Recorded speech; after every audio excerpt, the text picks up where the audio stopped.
SpongeBob vows to cure my depression. Yes, he became my therapist. No, it was not my idea. There are two ways to hit rock bottom. One, the slow motion, am I actually becoming my father descent? Or two, a good hard crash, like when your DoorDash order never arrives and you realize you haven't blinked in 7 minutes. I was currently doing both. My cracked phone buzzed with a notification from an app I didn't remember installing. Mood for today, ominous eel. Fantastic. That's when I heard a bubbling slurp behind me. And then a flash of yellow, SpongeBob SquarePants, in all his geometrically improbable glory, burst out of my fish tank with the velocity of a caffeinated ferret, drenching my one goldfish and yelling, "I'm ready! I'm ready! I'm ready!" in 3 dramatic escalating octaves. His shoes squelched on the carpet. The tank water was now a soup of fish flakes, and whatever regrets I'd left behind in 2017. I stared. He grinned so wide I half expected his face to split open and reveal a smaller, even more enthusiastic SpongeBob inside. "Hi," he chimed, swinging a clipboard in one hand and what looked suspiciously like a fishing license in the other. "It looks like you could use an emotion sponge." I wiped water off my glasses. "You are not real," I muttered. Technically, I was talking to my shoes, but even they seemed unconvinced. I briefly considered whether I was hallucinating from a vitamin deficiency or just cereal overdose. Possibly both. SpongeBob's eyes got comically serious. "I assure you, I am currently sanctioned by the official Bikini Bottom Therapist Volunteer Exchange Program." He pulled a badge from somewhere squishy, emblazoned with a photo of himself winking, and the slogan, "Not legally binding in most states." Unverified. "Sounds fake." "And," SpongeBob went on, "I made my own sandwich for the occasion." "Therapy snack?" He held up a Krabby Patty with a flourish, confetti somehow exploding from the bun. He bounced onto my couch, leaving a wet, spongy outline and a faint odor of optimism and old kelp. "What exactly qualifies you for this?" I asked, mostly to my own instant regret. Just as he adjusted a pair of round spectacles on the bridge of his non-existent nose, SpongeBob rolled his eyes so hard his whole square head seemed to rotate. "Please! The online course covered dream interpretation, jellyfish mediation, crisis management for existentially lost squids, and advanced tickle theory. Honestly, Freud would be jelly. Literally, I saw it in a dream last Thursday." He laughed at his own joke, then tried to hand me a jellyfishing net. The net buzzed slightly. I declined. I have boundaries, sort of. Somehow, the absurdity of him perching there, feet dangling, shoes dripping, sandy water puddling under his neon socks, made my chest feel a little lighter for a moment. "All right, Sponge," I sighed, feeling myself slip inevitably into the current of nonsense. "What's step 1? He twirled his tie, grinned like a mischief grenade, and declared, "Let's dive in. First stop, your job." I made the mistake of telling SpongeBob where I work. The very next morning, he showed up at my office in what I can only describe as the worst human disguise I've ever seen. Like trench coat, sunglasses, and a big fake mustache glued to his sponge face. He looked like if Inspector Gadget got thrown into a dishwasher and never recovered. "Ah, yes, hello, fellow human," SpongeBob announced loudly, waddling bow-legged through the cubicles. "I am here to do the business and also fix my friend's depression." Everyone stared. I died a little inside. "You see, I work at a place where my schedule is a constant game of whack-a-mole. Week after week. I get texted last minute to cover shifts I didn't sign up for, sometimes on my days off, if they even bother to tell me in advance. My schedule swings more wildly than a cat chased by a laser pointer. Some weeks I work 12-hour days, and others I'm glued to my desk waiting for some emergency that never comes, wondering if I'll get any recognition, because I sure haven't in 3 years. No raise, no promotion, just a growing pile of unpaid overtime, and a boss who treats everyone like they're invisible. Unless they're bringing him coffee or fixing some crisis, he's imaginary dreamed up. And speaking of that boss, he's the kind of guy who storms into your cubicle and screams about productivity while forgetting your name, your face, and your worth. Total robot, no empathy, always on his damn phone, and somehow managing to make everyone feel like they're a burden. "That's it, you're fired," he bellowed when SpongeBob started juggling staplers. Before I could even blink, SpongeBob was tossing 3 staplers in the air, whistling a jaunty tune. My boss turned an impressive shade of purple. Stress? It's like a weight sitting on my chest, tightening every day. The hours, the unpredictability, the feeling that I could be replaced at any moment, no matter how hard I work, no matter how much I sacrifice. I haven't gotten a raise in 3 years.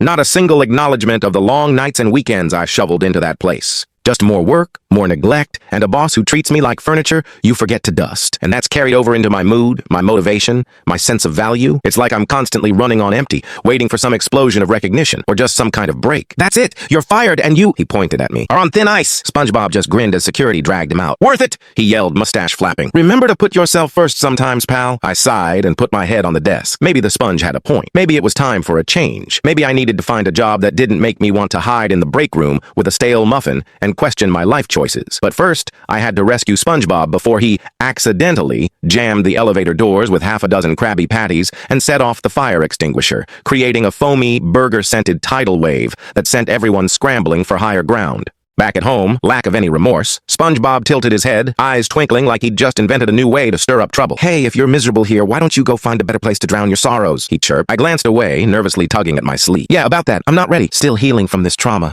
I muttered, avoiding eye contact. Essentially, I was saying, please don't make me start the job search just yet, I told him. Interviews stressed me out. The market was brutal, and I'd probably just embarrass myself in front of people with stronger resumes and more hair. SpongeBob waved me off, shouting, "You can do it! I believe in you! Also, I borrowed your lucky socks!" He did not ask first. He must have gotten bored, because while I was doom-scrolling job boards, SpongeBob took the initiative. He found a posting at a mid-sized tech company looking for a data analyst with strategic insights and experience turning chaos into clarity. Then, because apparently nothing is sacred, he called them, pitched me as someone with enough emotional range to empathize with a mainframe and certified in advanced spreadsheet heroics. Somehow, I had an interview for Friday at 10 a.m. On the day of the interview, I told him to stay home. He promised he would. He lied. I should have known. Halfway through my interview, I glanced up, and there he was, pressed against the glass wall of the conference room in a comically small business suit, tie askew, holding a briefcase half his own size. My stomach did a double backflip. He beamed and waved like a mascot at a minor league baseball game, then proceeded to perform an elaborate mime routine, acting out what I can only describe as data analysis through the ages. There were interpretive dance moves for pivot tables, a dramatic reenactment of the invention of the spreadsheet, and at one point, I'm pretty sure he mimed fighting off a bear made entirely of pie charts. It was equal parts nonsense and pure art. Just when I thought he was done, SpongeBob whipped out a tiny saxophone and launched into what I assume was his rendition of Careless Whisper, except he changed all the lyrics to be about embracing synergistic data vibes. Every few notes, confetti fired out of his briefcase and fluttered onto the interviewers' laptops like celebratory spreadsheet dandruff. "Ignore him," I said apologetically. They laughed. "We'll try," one said with a grin. Then came the real questions. About the time I unraveled 3 years of accidental database spaghetti without help. About how I spotted trends buried under layers of missing values and duplicate entries. About that month I automated half my team's reports, and nobody even noticed at first because everything actually ran smoothly for once. Here's the twist. For the first time in, well, maybe forever, I actually felt good talking about my work. Like I wasn't just a replaceable spreadsheet zombie or a task rabbit with a mug collection.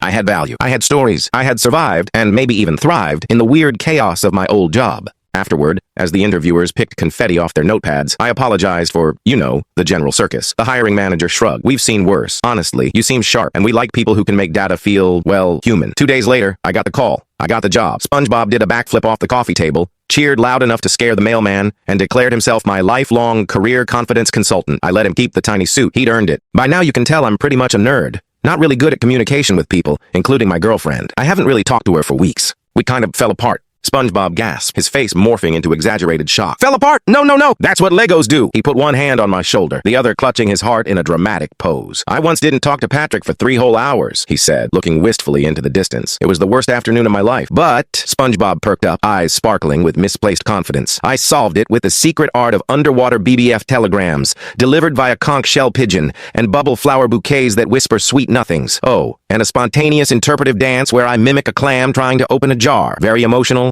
very classy." I raised an eyebrow, skeptical of his submarine seduction techniques, but underneath the silliness, he had a point. Love thrived on attention and presence. "Okay," I sighed. "What's your advice?" "Oh, romance guru of the deep." SpongeBob grinned, snapping into a scuba suit and a coral tie. "First, let's get you guys in the mood. Picture it. You, her, a moonlit beach, and the sensual sounds of a jazz-playing jellyfish." I coughed. "Yeah, about that. I'm not exactly Casanova material. I get weird when anyone expects me to be romantic, and I'll probably spill something. Or say something about tax deductions." "Nonsense!" SpongeBob declared, nearly inflating with enthusiasm. "Romance is my middle name. Technically, it's Robert, but if you squint really hard, it sort of looks like romance. Trust me, I'll handle everything. You just have to show up and not wear a t-shirt with ketchup stains." Even my doubts couldn't slow him down. SpongeBob insisted, loudly, that he would set up a romantic evening dinner for me and my girlfriend at none other than the Krusty Krab. Candlelit tables, jellyfish lullabies on vinyl, possibly a side of existential dread with the dessert menu. "Leave the romance to me, champ. You just get ready to fall in love with the special tonight, and maybe with your girlfriend too." And before I could protest, he'd already started sketching out a dinner reservation, in crayon, on my coffee table. My girlfriend said yes to dinner, but only because my text included the words "free food" and "please, I need an adult." I probably should have warned her that adult supervision, in this case, meant SpongeBob in an ill-fitting tuxedo and a bow tie fashioned from actual kelp. The Krusty Krab did its best to look romantic because SpongeBob had duct-taped pink streamers to everything. It gave romance and crime scene at the same time. Heart-shaped ketchup splatters adorned the walls. Each table was elegantly set with mismatched tea lights floating in jars of pickle brine, and someone, probably SpongeBob, had taped googly eyes onto all the condiments, so they looked back at you disapprovingly. I showed up early, nervous enough to sweat through my only good shirt. SpongeBob jumped out from behind a cardboard cutout of Squidward, armed with a spray bottle labeled Nervous Juice. He spritzed me in the face and stage whispered, "Whatever you do, don't do the creepy eye thing. Just blink sometimes so you look like a cool mystery, not like you're trying to lure her into a white van that says free candy." My girlfriend arrived moments later. eyeing the decor like she was walking into an underwater escape room. Her eyebrow arched so high I worried it might get altitude sickness. "Wow," she said, surveying the scene. "Is that a jellyfish in formal wear?" "Yeah," I said, "and that's the opening act. If we are lucky, he won't sting anyone during his tap solo." "Welcome to la romance," SpongeBob greeted us in his best fake French accent, bowing so deeply his bow tie slapped the floor. Tonight's menu includes heart-shaped Krabby Patties, extra grease for extra feelings. Spaghetti a la seaweed with mystery lumps, may contain actual mystery. Side of mood rings. If you eat them, you win a prize. Like stomach pain. Dessert, passion fruit pie, which is just a slice of pie with a paper heart taped to it. Beverages, unlimited love potion. That's just pink lemonade with a Swedish fish swimming in it. Our conversation started out rocky. I couldn't decide whether to talk about feelings or just read her the nutritional information on the menu. And SpongeBob started playing romantic music on a record player made out of a clamshell and a paper towel tube. It skipped every 5 seconds and kept repeating the phrase, "You complete me."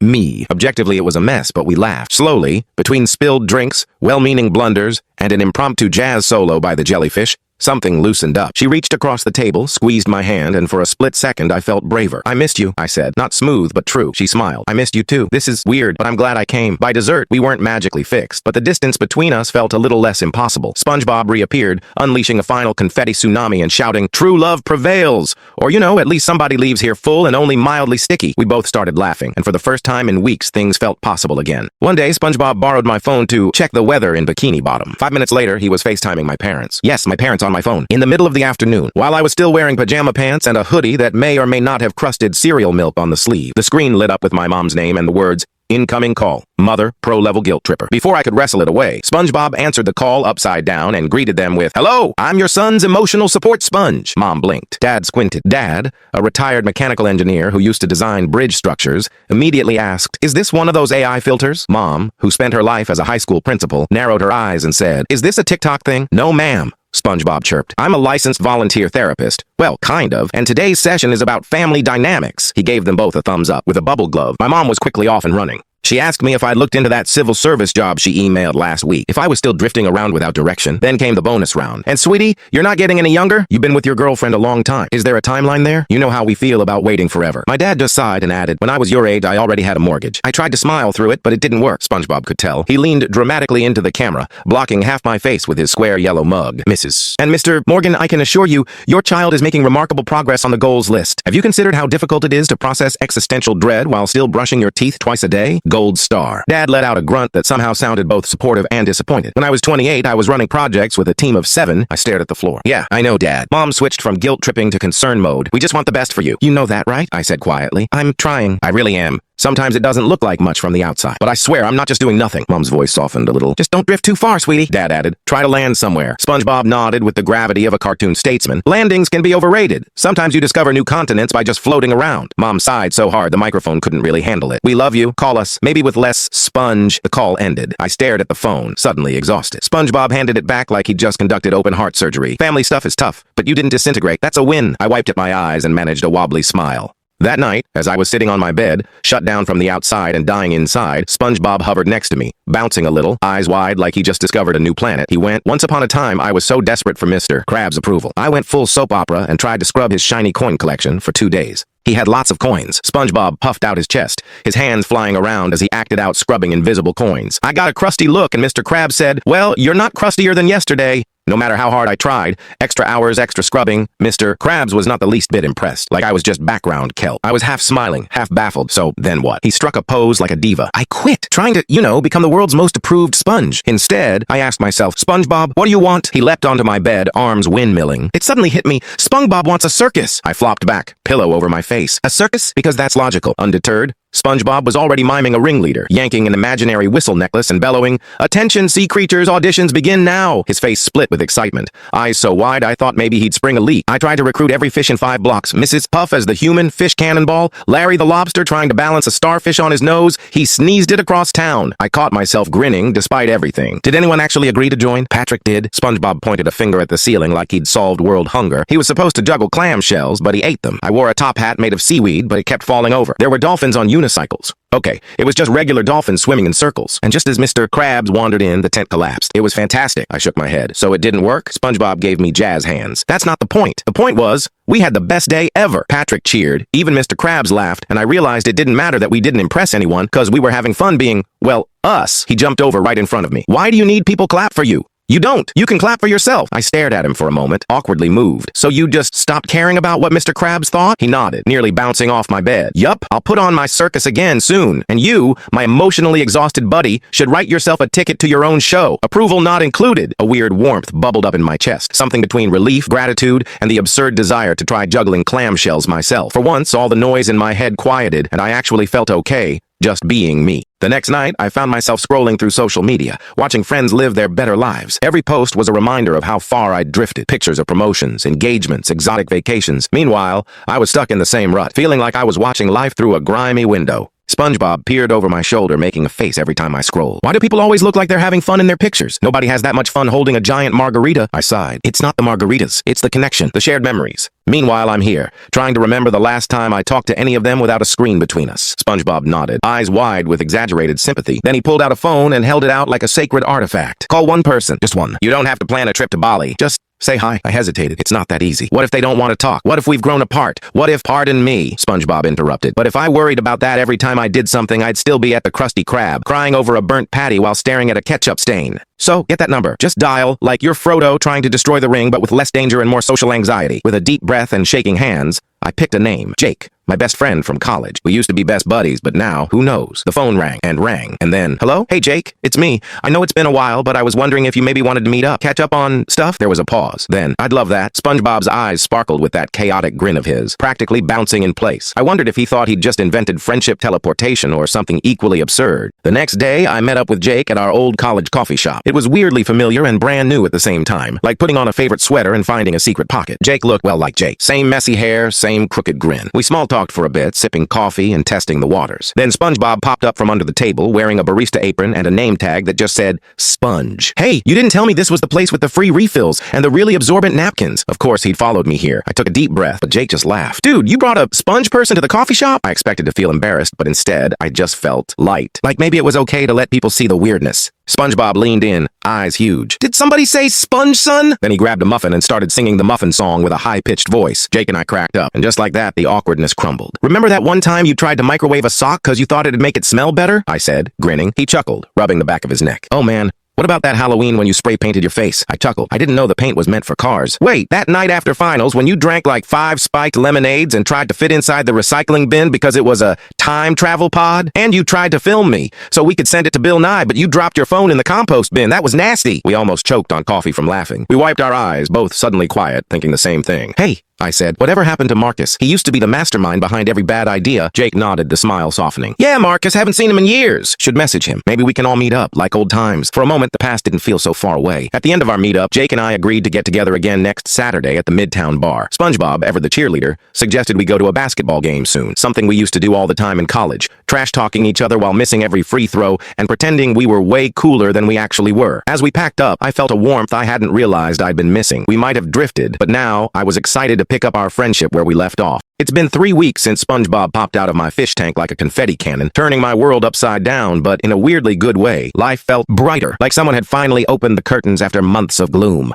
And I could finally look in the mirror without wanting to crawl back into bed. My room's a little tidier, the world doesn't feel like it's ending every time I spill coffee or trip over my own feet. And then, just when I thought things had settled into a new kind of normal, SpongeBob bounded up to me, his eyes unusually serious. Hey, he said, I think it's time for me to go. Duty calls. Mr. Krabs needs me. Patrick needs me. Bikini Bottom needs me. I nodded, trying to ignore the sudden lump in my throat. I figured this day would come. I'm going to miss you, you know. He grinned. Oh, don't you worry. I'll be back before you can say Krusty Krab pizza. As this was our last day, we decided to do something special. We hit up this paint-your-own pottery place. Basically, a glorified mud fight with brushes. SpongeBob went full chaos mode, splattering blue everywhere. On his shirt, the floor, on my face. When he grabbed a mug to paint, he somehow managed to tip it over, spilling bright yellow all over the table. Kids nearby started laughing as we scrambled to clean the mess. SpongeBob waving his arms and announcing, "Stand back, civilians. You're witnessing the world's best sponge in action." He zipped around the table, over-dramatically scrubbing every paint splatter in sight, narrating his own moves like a sportscaster. Look at that form. Such elbow grease. No mess too messy for SpongeBob SquarePants. A couple of kids started chanting, "Go SpongeBob!" And he positively basked in the spotlight, twirling a paintbrush like a baton, then tripping over a paint-splattered stool just to keep the slapstick going. I wanted to treat him to a really nice lunch. So we burst into the trendy table. the type of restaurant with velvet ropes, hanging lamps, and menu items you need a dictionary for. SpongeBob was vibrating with excitement, eyes ping-ponging from the open kitchen to a chef who looked ready to melt into his own apron. The place was packed, waiting lines down the block,